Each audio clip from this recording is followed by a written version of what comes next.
Applying theoretical knowledge to your instrument is an important step along your path to fretboard mastery. In this episode, I'm going to show you an exercise that implements diatonic thinking into your fretboard understanding to help you know your guitar inside out.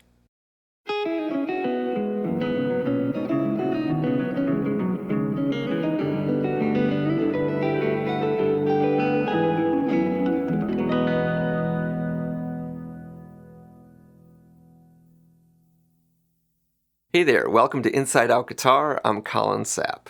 If you're watching part 2 of fretboard mapping, I assume you've mastered part 1, where we chromatically mapped out all the notes on your guitar one string at a time.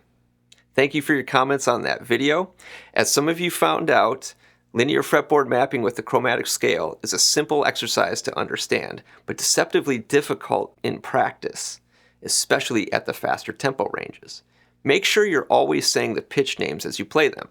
It's not difficult to play the notes on one string, but as soon as you start saying them and trying to keep up with the metronome, it really changes the game. It involves your brain much more, which of course benefits your musical thinking. Continue working on that exercise and have a friend quiz you by asking you to find specific pitches on specific strings. For example, G sharp on your B string, 9th fret, or G flat on your D string, 4th fret. Being able to accurately locate any pitch quickly eliminates a huge barrier to your creative output on the guitar. If you haven't watched part 1 yet, I highly recommend that you do that first, as it will help immensely with the exercise I will be covering here. In this video, we're going to build onto that same exercise and apply some basic music theory to help further demystify the fretboard. Alright, before we begin this exercise, we have to bring in some theoretical information. One of the most basic music theory concepts is knowing the pitch names of the major scale in every key. There are many ways to memorize the pitch set of each major scale. For example, if you know the circle of fifths trick or the major scale formula, etc. If you don't already know the notes of all of your major scales, do a little bit of homework on your own. There are plenty of resources that already cover that aspect, so I'm going to rely on you to memorize those in a way that works best for you. That being said, I've provided a free PDF that you can download that has all of the notes of every major scale for your reference that you can use right now. You can find that link in the video description. Like the exercise in part 1, we're going to use a metronome at 4 different tempi, and we're going to focus on one string at a time. But this time we're going to use the entire range of our fretboard instead of just one octave, and we'll use the pitches of a major scale of our choice instead of the chromatic scale. Other than that, it operates exactly the same as before. We'll say the pitch names while we play them in time with the metronome. I'll choose the key of B flat major. You're going to do this exercise on every single string, so it doesn't matter which one we start on. Last time I demonstrated the exercise on our low E string. Today I'll do it on our B string. Now typically scales are practiced from the root up, but if we did that, B flat is found on the B string at the 11th fret, leaving all of this area of the fretboard unmapped. So rather than operating on the premise of playing scales from the root up, let's find the lowest note available on that string in that key. In this case, C is going to be the lowest note available on the B string. From there, we'll say each of the pitches with the metronome until we get to the highest fret available. And in my case, I have 22 frets, and that pitch is an A, which is in the key of B flat, so that's where I will turn around and descend. Now, some guitars have 20 frets. If you have an acoustic, that might be the case. Some Fender guitars have 21 frets. Most Gibsons have 22 if it's an electric. And some modern guitars have 24 or more.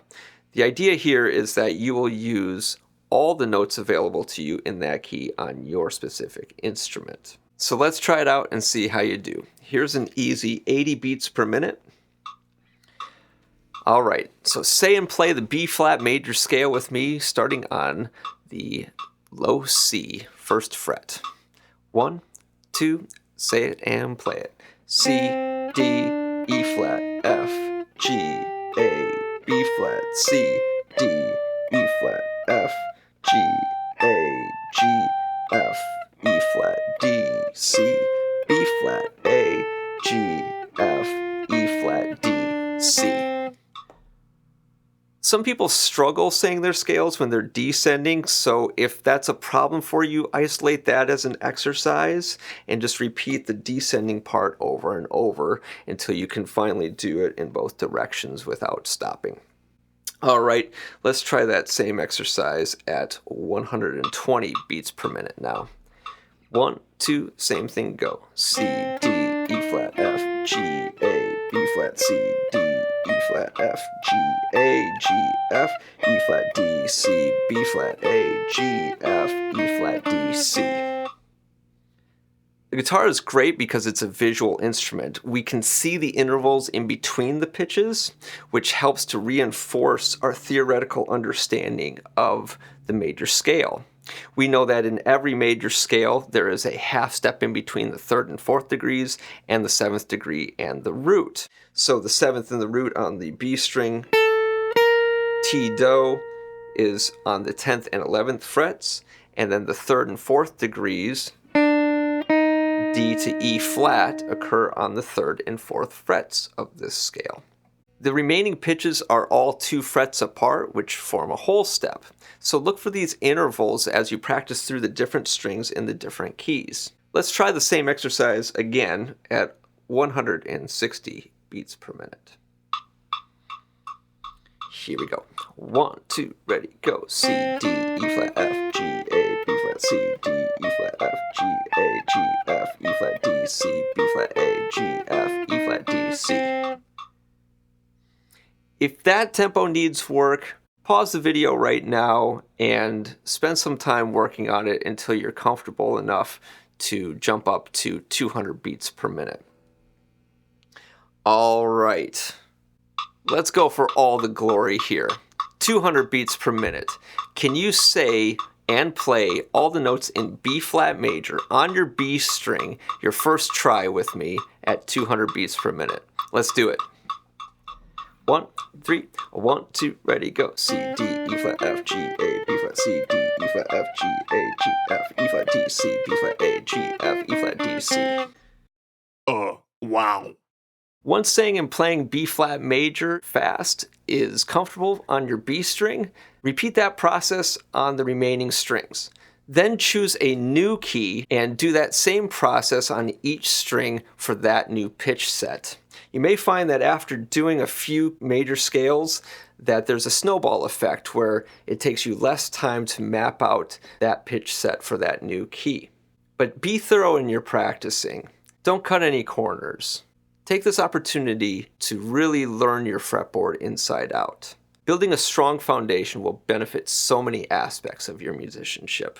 Let me know what your challenges are with this exercise in the comments below, and be sure to subscribe to the Inside Out Guitar channel on YouTube. I'll be covering many more topics related to fretboard mapping and improvisation and standard notation reading on the guitar in future episodes. So until then, happy practicing, and I'll see you next time on Inside Out Guitar.